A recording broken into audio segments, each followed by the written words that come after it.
तर आपण बनवणार आहे मच्छी फ्राय. मच्छी फ्रायसाठी मी बांगडा मच्छी आणलेली आहे आणि यात फक्त हळद मीठ टाकून मी तळणार आहे. दुसरं बाकी काहीच नाही टाकणार. आणि लिंबू पिळूया थोडं. तर ही मच्छी आहे, यामध्ये आपण लधवून घेतलेली आहे आधी. आता याच्यात मीठ टाकले मी, मिक्स करून घेऊया. त्यानंतर त्यात हळद टाकते.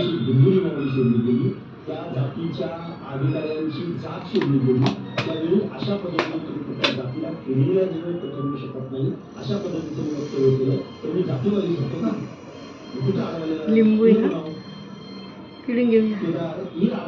मस्त आहे, पण मी नाही खात. मस्त लागते पण मी नाही खात.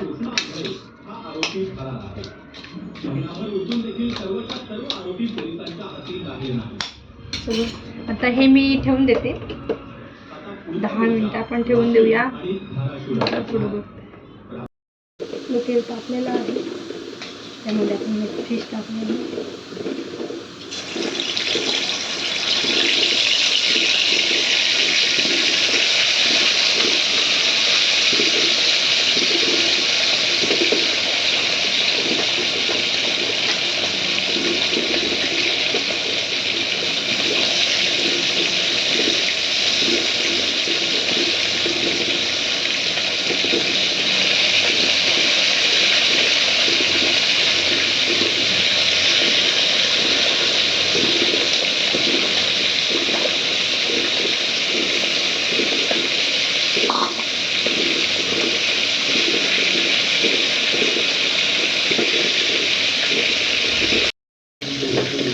मच्छी फ्राय झालेली आहे.